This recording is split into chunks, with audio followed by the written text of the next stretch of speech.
Thank you for taking this moment to breathe and to listen to what can change your life forever. My name is Ragne Sinikas, and I'm the founder of Starpreneurs TV, How to Dominate the Decade talk show, World Women Conference and Awards, and the creator of Coral Desk. My mission is to empower through education. And I want to thank you that you showed up today to watch this incredible interview with someone very special from all the way Hawaii. To really put this time, as we have 12 hours of time difference, it has been a struggle, but we made it. Today we're here and we are sharing our stories with you. So without any further ado, today we have the honor to talk with Kori Gaila. And who is really Kori? The biography was incredible, and I would not want to take away all of that magic that I was reading and trying to put in one sentence that who she is and what she does. And the only thing which I was thinking how to bring her with one sentence is that someone who is really, really important for your health, the knowledge about your health, healing, and let's hear her story now so she can really, really tell you who she is and why is she doing what she's doing. So welcome to the show. Who is Kori and why are you doing what you're doing? Aloha. Thank you so much for having me. I really appreciate being here today, and I'm happy that we were able to get it together for the timing. Who am I? Well, that's interesting because it's always an evolutionary process, right? We're always becoming. And then we have this core of who we are, and it's really this path of self-discovery, finding out who that core is, and then trying to live to the fullest potential with the gifts we've been given. And so that's an evolving and developing process. So, you know, as you say that you're reading, and it was hard to put it in a nutshell, I believe just like all of life, we have multiple facets. And at different times in our life, a particular aspect of who we are becomes more of who we identify with. So I have this thread through my life, you know, which is really health and wellness, but it's broader than that because we have multiple aspects of self. So we have mind, we have body, we have soul, and then we have spirit, right? So all of these aspects at different times in our life may come to the surface, and we live out that, say that drama on this stage of planet Earth. And as we live out that drama, we take these lessons with us. So what I've tried to do is blend all of these experiences into a way to really, like, you know, be able to work with individuals or groups when I'm educating, and be able to kind of look inside and see which one of those facets or which aspect of life is most predominant and in the forefront for them. And then we work from that place and try to integrate the rest of those aspects of the individual. Well, today we are going to talk all about domination, and we take a quite large time frame in a sense, which is decade. But let's also find out what is your purpose and passion in life, because you just gave us a lot of different angles. But what is closest to your heart?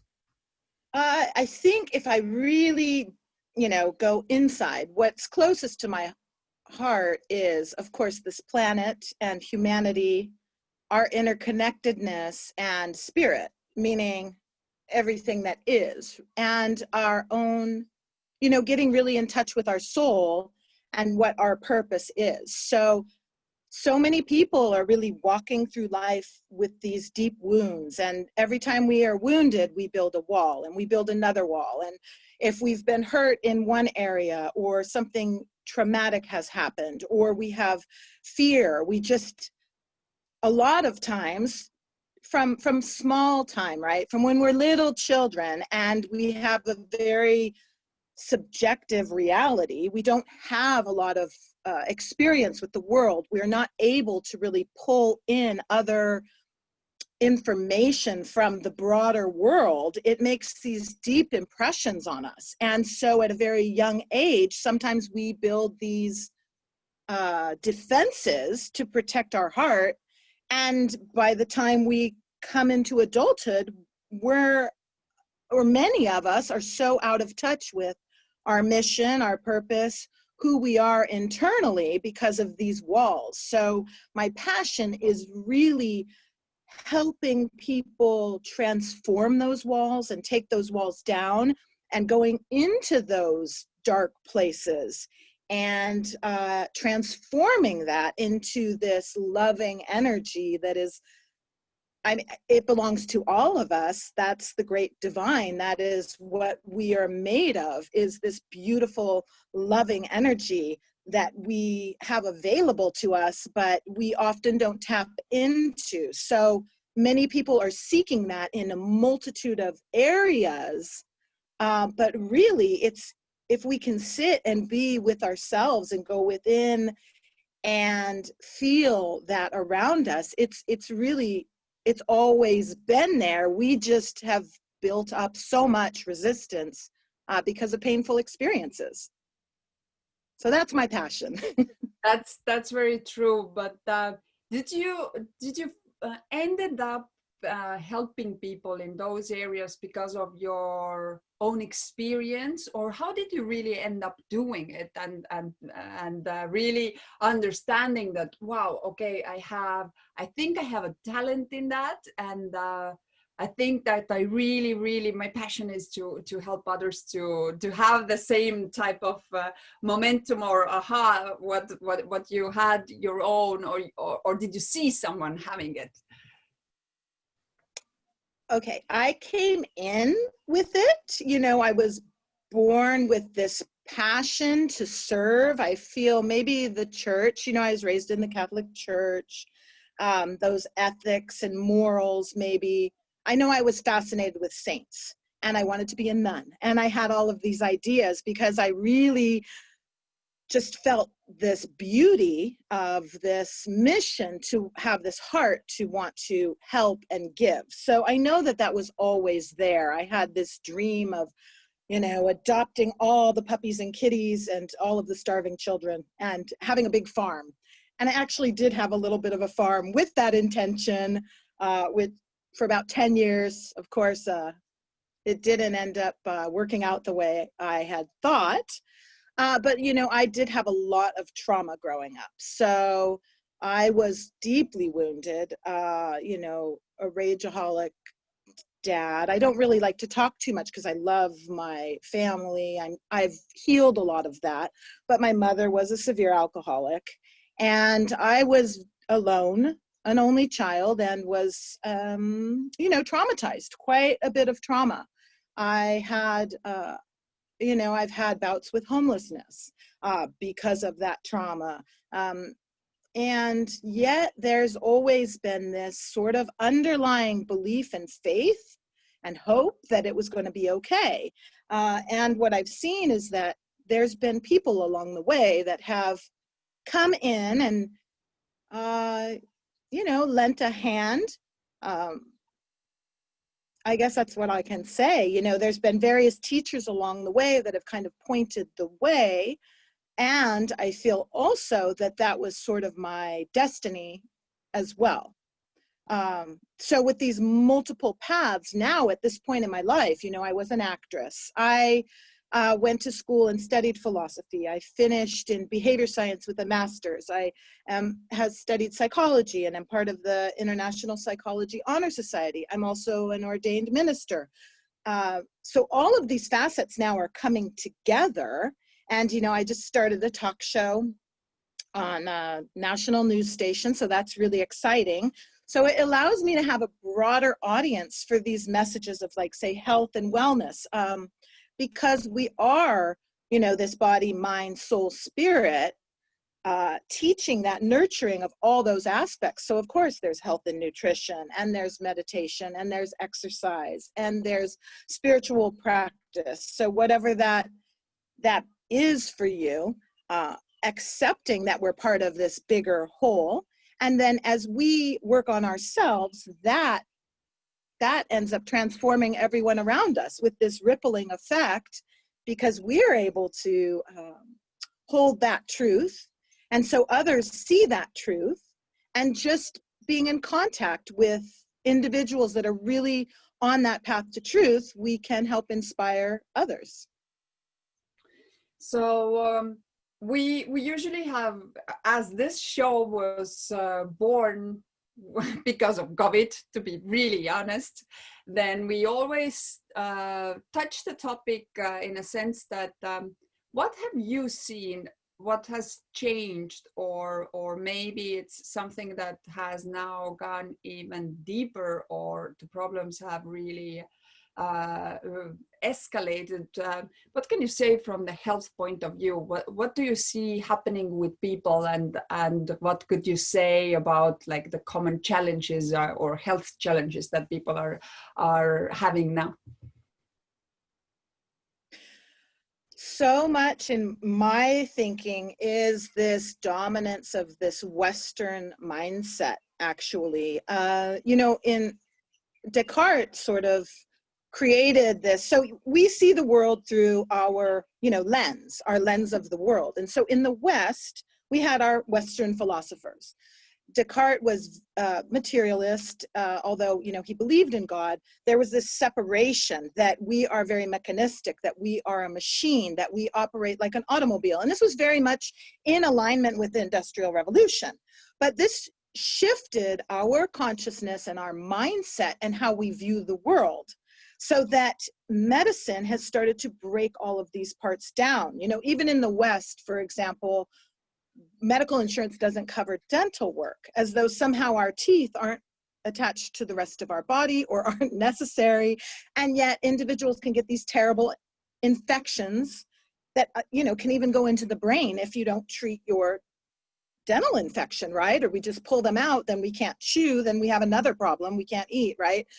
So not only in the physical, but this separating of the spirit and the emotions being compartmentalized into this little place called, mind, which is separate than body.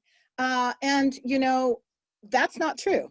So I think so much of what happens starts out, one, as emotions, because we have all of these chemical reactions in the body that can have a very negative or positive effect. These chemicals, when we get into a negative pattern of thinking, can actually become addicting for us. We can actually become addicted to this chemistry.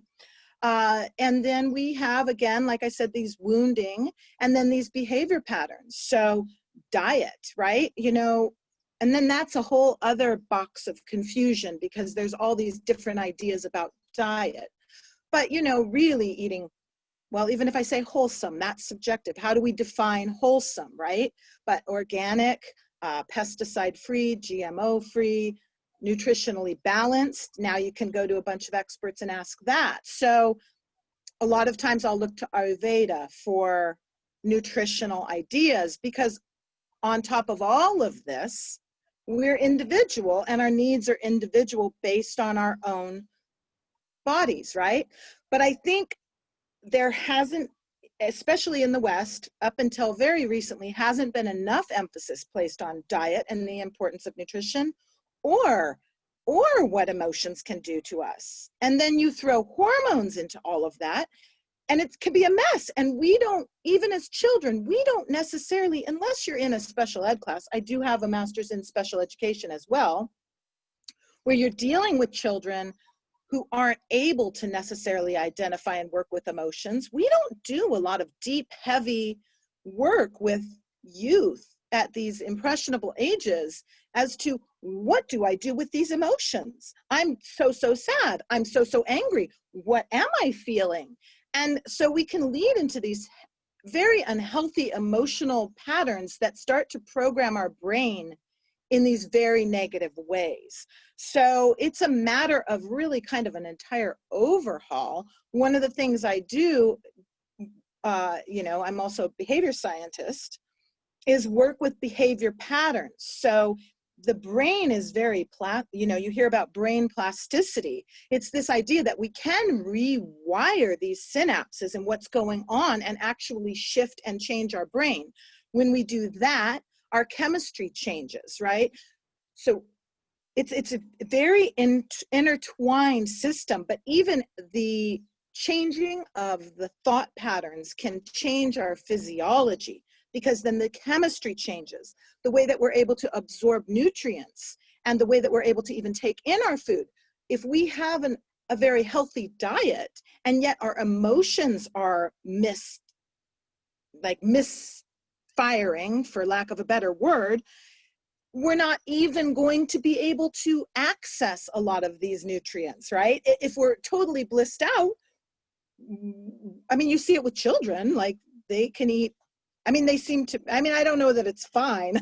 I wouldn't say that it's fine. However, if you're eating with these negative feelings, you're not even accessing a lot of the nutritional value of these high frequency foods, for lack of a better word, these superfoods. But if you're so depressed or you're so angry, your chemicals are all messed up.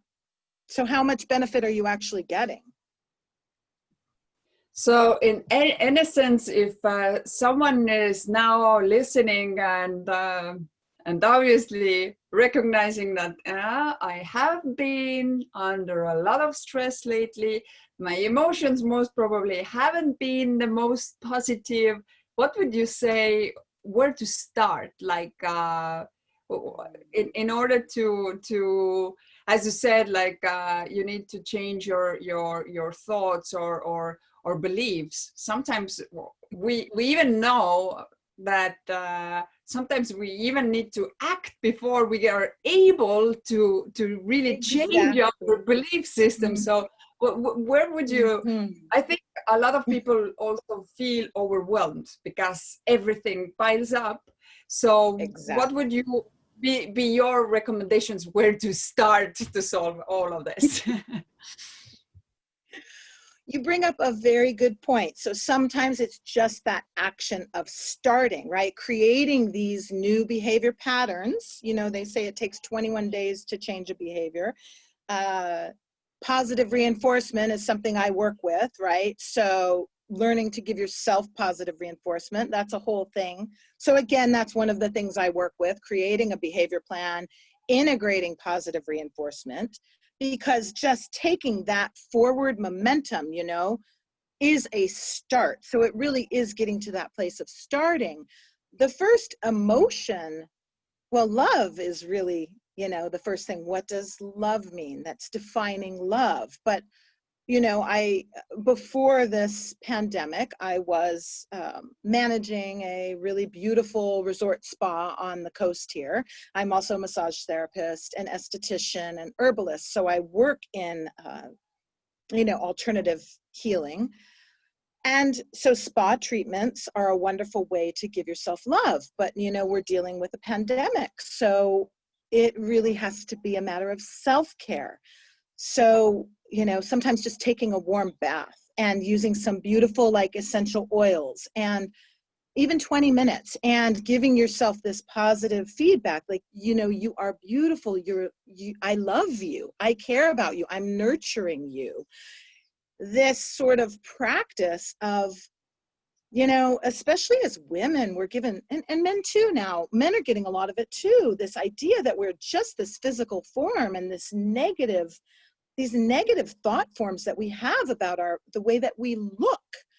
This deep acceptance of knowing that there's more there. So this act of learning to love yourself, which is a lifetime process of acceptance. And so if you're in that place of loving yourself and you come to these walls where it hurts, because maybe love has been painful before, allowing yourself to just cleanse and cry and let those emotions out, and filling yourself up with this love. In that tub, put some nice bath salts. Salts are very cleansing for your energetic field, you know. It's a very cleansing process. And allow the tears to fall, or allow that if you need to scream, scream. And these things can be achieved in meditation as well. But I find, you know, taking a bath to be a very like sacred thing, because it has this whole cleansing process. And light your candle and shut the world out and just be there with yourself if you have the ability to do so. Yeah, that has become a real luxury, because we, we know that especially families and being at home with all the family at the same time it has been quite challenging for many people. So now we actually know that having that type of luxury to spend time in stillness and spend time in solitude can actually be a real luxury. So reevaluate everything that you have in a sense. But what got my eye when I was reading your biography is that also you have learned many of your techniques from master healers and yogis. What is this? What techniques are they? And how do you practice them, and who do you serve with that? Okay. So that's good that you bring that up, because you are right. You know, my son is now in university, and I do have the luxury of being alone. When you do have a full household, if you can commit to an early morning rising, you know, before the chaos of the day, it is a practice. Again, it is a practice to get into, to set the alarm clock. I mean, I did a lot of 4 a.m. wake ups when my son was little. It's beautiful. Like, the sun hasn't risen. The birds are just starting. It's just before the birds. It's that moment, you know, between worlds, right? Between the sun and the night, right? That in between, before the sun comes up. Even if you can take 20 minutes to check in, 15 minutes, it really is a matter of starting. And so that is one of the most important things I've learned in my years of study, because it allows you to reconnect with creation.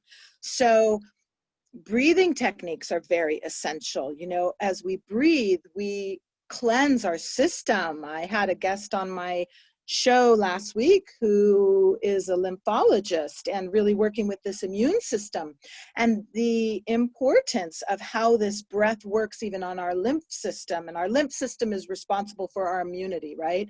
Our white blood cells, our lymph system fights invaders, right?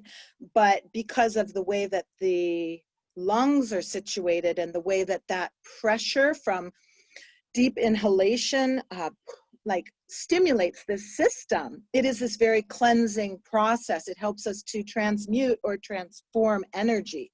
So, you know, when we get into quantum mechanics, when we start to look at our existence on a molecular level and below molecular level, smaller than molecular level, you know, but at that level, we are all just energy, right? And then there's this condensing of this energy into denser and denser energy until we become form. So if we get into the pure essence of our being, it is that energetic quality which we can connect to with breath. It, you know, you hear in so many traditions, but even in the Bible, you know, that breath of life. If we think about scripture, that breath of life, that moment that God breathed life into us, that life that sustains us. In Hawaiian tradition, it's called ha, which is breath of life. That is across the board in all of the traditions I've looked at. And yoga itself just means union. It's union with everything, union with the divine, union with ourselves, union with the planet. It is that we are all in union, and the way to connect to that union is through breath. So the asanas, the poses, the practice is all really to come into the body, discover those points of pain, breathe through the pain, so that we can be in a place where we can sit in meditation and connect with our birthright, which is our divinity, which is what our gift, our God-given gift. That's what separates. It doesn't separate us. That's the funny part. That's what connects us with everything. We say that's what separates us from other animals, but that's what connects us to everything, because this idea of, God, however you call the divine, is this omnipotence. And what that means is ever present, everywhere, in all existence. And that's in even, Judeo-Christian texts. It will say God is omnipresent, omnipotent, everything. How can God be everything all at once, everywhere? And it's through this breath and this energy. And that's the answer. That's beautiful, because usually when people talk about it, it's so far off that that person who haven't been maybe involved in it, it's like, why should I do the yoga and the funny postures, and then why do they breathe like this? And it's pretty funny in a sense. I have heard different remarks, and you just explained it very simply, and it makes sense. So who you are watching, if you haven't been in not one yoga class before in your life, then we invite you to actually go and try out. And also try out different breathing techniques. I think when you Google, or when you go to YouTube, you can find lots of different techniques. I have tried out the Winnow, which works pretty well. So, but you can choose whatever you want. Let's see more. As we see, we're peeling the sort of the layers from Kori. Let's see what else I got my eye. So I also saw that you were living in the ancient Hawaiian rainforest. Tell us about that experience, and why did you do that? Why? Okay, why? Well, before we move on, one quick thing on yoga, okay? If you're going to do asanas, find a very good teacher, okay? You want somebody who has a lot of years of experience. I gravitate towards Iyengar because it is a therapeutic yoga, and they're very stringent about their instructors. Yoga asana, what we see people doing, is not about how the asana looks. As a body worker, I get a lot of individuals that come into me injured because they were trying to do this beautiful stretch. It actually has nothing to do with how the posture looks, as long as you are doing it physiologically correctly, and only a very good teacher can show you that. So it's not a competition.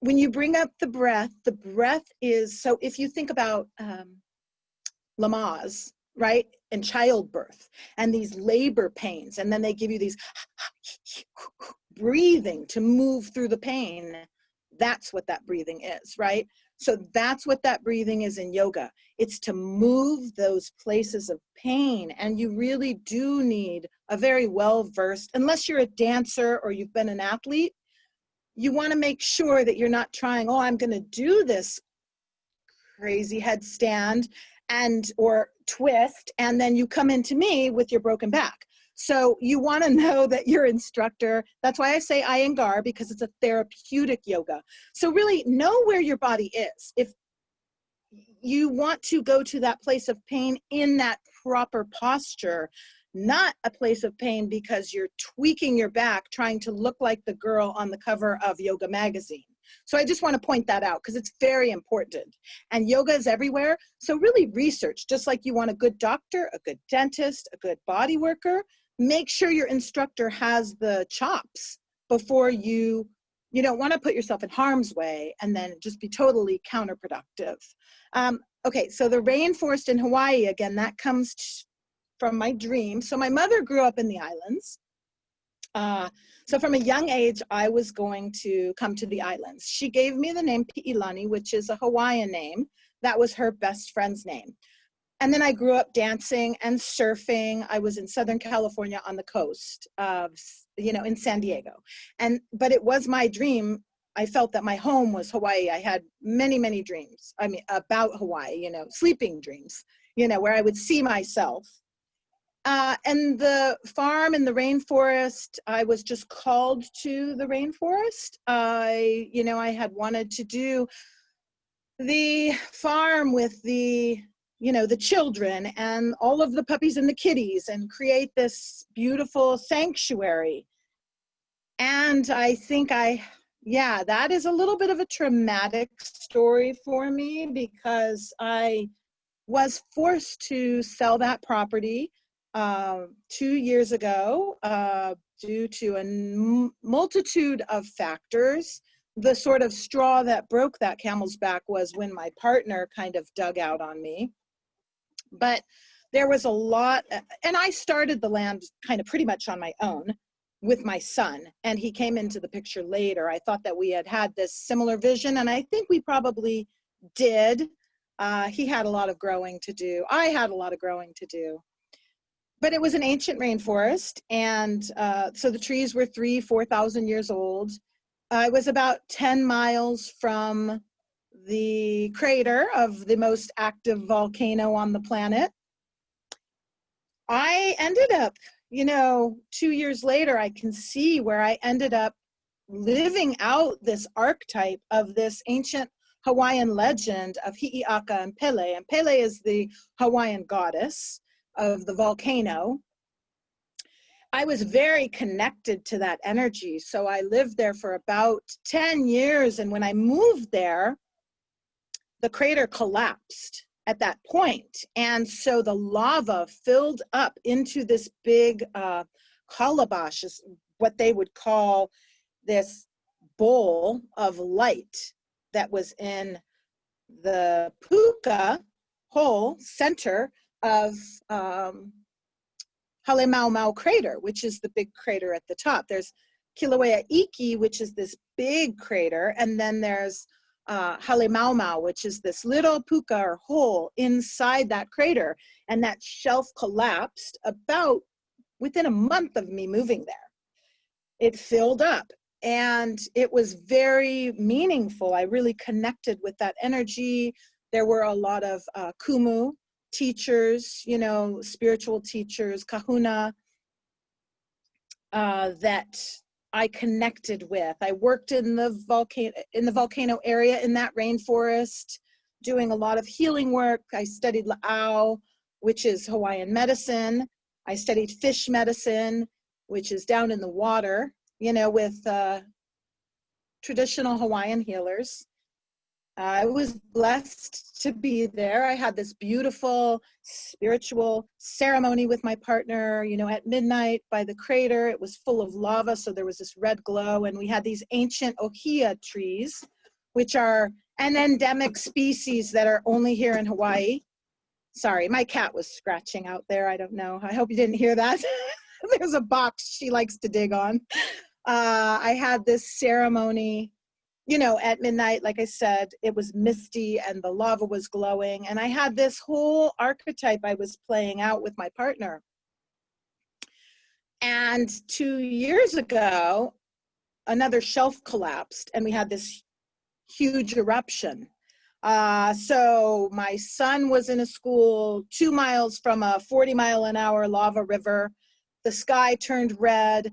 We had earthquakes every 30 seconds for 2.5 months. We had explosions. I was protected, but it was just this very intense experience. My partner left at that point, and I was basically, how I describe it, and I started to write a story, was I was caught up in this whirlwind and kind of spit out on the north tip of the island in Kohala, which is where Hi'iaka, who's another ancient goddess, that is her domain. She's this goddess of healing. And she is Pele, the volcano goddess's younger sister. So they had a battle in this ancient legend. So Hi'iaka did stop the lava, but she was banished to Kohala. And it was this very surreal, later 2 years, having a Hawaiian kumu talk about this legend and just all of these lights. I mean, it really was right by the Panieva forest, by the Ohi'i forest, or Hia forest, by the Ola'a Forest Reserve. And Panieva is this area where this legend took place. And to identify with all these archetypes was so bizarre. It was very strange. And here I am. And now I've really come into this place where I'm ready to share what I learned in that time in the forest. And I was sort of hidden away from the world for about 10 years. So it's been very cosmic and esoteric in a way. So are we looking into next book, or are we looking into next movie, or what are we waiting for? We're waiting for it to unfold. You know, I have this TV show now, like I said. I focus on healing. I have, you know, I'm a singer, I'm a dancer, I was an actress, I'm writing a lot of poetry. I have taken to the studio and started to use my singing voice. That was something that was shut down when I was little, you know, being in that environment. I was told that I had an awful, terrible voice. I should never sing again by my mother, which since, you know, voice teachers and choir directors have said was a lie. But, you know, that's one of those walls I have that I need to just chip away little by little. So I'm trying to integrate these talents into serving, you know, the planet, you know, these stories I tell, these, maybe we'll start with short stories and poetry as opposed to an entire book. That is a long-term goal. Yeah, there's a lot of goals. So this pandemic has just been a blessing to let me do that as well, to delve into that. That's beautiful. So if we wrap sort of up in a sense that if someone is now watching us and they understand your experience, what you have gone through in your experience, but also all the preparation that you have, and just if we sort of sum it up, what is your consulting or coaching, or how do you even tell about it? Because I was trying to figure out how should I, because I know that that you're supporting individuals to shift their health and consciousness and mindset. Is that a sort of coaching type of thing, or what is it? Coaching, I've heard coaching. I've used the word consultant. Like I said, I did finish school with my master's degree in behavior science and special education. I worked with children with autism for a long time. So there's a very specific technique when you're designing a behavior action plan. So what I look at is that first, you know, I was talking about those facets. So everyone has this predominant thing that is facing them, that aspect that they're identifying with at that moment, that challenge, that wall, whatever it is that they're hitting. So like you had said, baby steps, and that is an approach in behavior science, just those baby steps, right? So really pulling that apart and seeing, you know, first writing those goals and then creating a behavior action plan based on a holistic approach. So what are our action steps? So coaching could be, you know, you could call it coaching. It's really helping unpack and take apart those pieces of where's our long-term goal, where are we now, what's your homework assignment, where's the underlying issues, what's preventing that, and how are you reinforcing this negative behavior in your life, or this wall that's preventing you from getting to that goal. So it is a process, but the idea is that it's a manageable, sustainable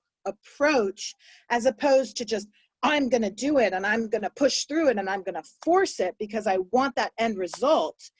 And instead, understanding that just taking that forward action and putting into place these very manageable and easy to maintain practices for your particular life and lifestyle are going to give you that long-term sustainability that will allow you to transform in a very natural and beautiful way, as opposed to hitting it so hard and giving yourself that almost negative feedback that, oh, why did you mess up on your diet? Or how did you mess up? And why are you falling back into this old thing? Without understanding that, you know, even in a behavior plan, we say, if you see an 80% improvement on your goals, 80%, that is enough to move us to the next behavior, because that's considered dramatic change. We're not perfect. Indeed. So what do you think, what the future will bring you personally and professionally?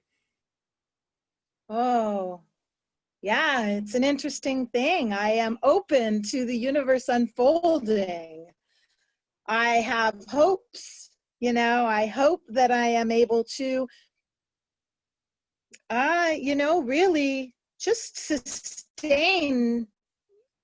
sustainability for myself, my being, for my son, so that he's able to develop into his beautiful, like, authentic and optimum self. So I am open to allowing the universe to unfold the way that God sees best for me. I guess that is my only goal, really. So before Kori is going to give us her 3 recommendations how to dominate the decade, I want to thank you who you showed up. You're still here with us, and hopefully you have made some notes. If not, go take your paper and pen, go back to this video and write down the action points that you can do today. And also, we would love to hear back from you. Please leave your comments and messages or questions below this video. Once this interview is premiered, we will make sure that we answer all your questions. So Kori, which are your 3 recommendations how to dominate the decade? All right, so how to dominate. First, looking within and take inventory. What are your goals? Write down your goals, put them on paper, look at them, you know. Second would be taking an action towards those goals. You know, COVID, the pandemic, has shifted a lot for a lot of people. As I said, I was full-time, you know, managing a spa, working, doing massage, skincare. I had this online platform, but I wasn't pouring myself into it. The universe saw fit that this is the direction I need to move. Sometimes we become very attached to our comfort zone. It was very comfortable having a very secure job and knowing where I was going to go and understanding what my income was going to be. And wow, this is a complete surrender into the unknown. It's always a surrender into the unknown. We truly don't know what's out there. So maybe finding other ways in those goals to access our current situation and allowing yourself to evolve and change with the times, you know, try to come out of resistance to change and security and look at it as opportunity as opposed to setback. Opportunity, sometimes it's 2 steps forward, 3 steps back. It becomes this tango. It becomes this dance. But just because there's a couple steps back doesn't mean you're not on the right path. It means you just may need to learn something and just adjust yourself a bit. And, you know, within all of that, be forgiving with yourself, you know, look at where this comes and don't be too hard on yourself. Wow, it's this vast expanse of opportunity and challenges and its existence. It's not a snap, it's a process. So I think, and it sounds cliche, but really understanding that every bit of movement you make in a direction that you've set a course on, you know, you've set a course, every step on that course is momentum towards what you're going for. But don't forget that it's not a straight line. You've always heard it's a wave of like, wow, where are we going this week? Indeed, indeed, indeed. So, Kori, if someone has been listening now and they would like to connect with you, they would like to follow you, how can they do so? Oh, I would love that so much. You can check out my website. That's KoriGaila.com. That's spelled Kori, KoriGaila.com. I offer individual consultations. I offer guided meditation. I can create those behavior plans. I have links to some of my YouTube videos, which I'm working on. I have some different types of articles. So there's some deeper philosophical papers from, you know, my graduate work and my studies. Then there's more, you know, shorter articles. And then I have my TV show, which is Let's Talk About Health. I have links to my show there. My email is Kori@KoriGaila.com. So that's Kori, Kori, @KoriGaila.com. Beautiful. So, Kori, what would be your last message that you want people to take from this interview? What is that something that you want them to remember from this? Yeah, so don't give up hope. You know, you could be in a really dark place. I literally was in the deepest, darkest pit of, you know, hell, I would say, after the volcano, and losing my land was my life's dream. And it hasn't been easy, you know. Like I said, I had struggled with homelessness when my mother died, and all of these, you know, autoimmune disease myself, and all of these challenges that I just didn't think there was a tomorrow. I really didn't. And somehow there was just still that little light in the darkness. And that little light is hope. I believe that little bit of light is hope. And so no matter where you are, pull on all of those experiences and just remember all of those good times, and that can give you those dreams and just that tiniest little spark of light. Grab onto that with hope and know that it takes time and it's a process. It's not going to be overnight, but if you can hold on to hope and stay in faith, you can pull out. If I can pull out, you can pull out.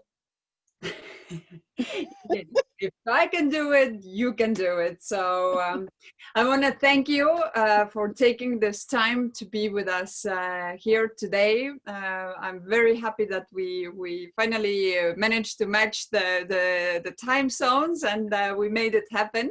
So, and I hope that one day I will be able to visit you in Hawaii. Yes, that would be great. Love to learn more about all the ancient stories and obviously the traditions there. I have been once, but that was already 9 years ago. Wow. So it has been a long time. So I definitely need to visit as Yes. soon as this pandemic thing is sort of under control. You are welcome. So you who you are watching, thank you for joining us today. As said, I hope you did make some notes, but more important than just taking the notes, take massive action. Because by doing so, you can actually change your life. And if you want to become the hero of your own life, take action and take massive action. But there's a possibility to become the hero in someone else's life. How? Just use this finger and push one button, and that button is called share. So share the video. I'm pretty sure that there are people that need to hear the Kori's story, and that story really has the power to change someone else's life. So become the hero of your own life and then someone else's life. I will see you in our next episode, and thank you very much for joining us. Aloha.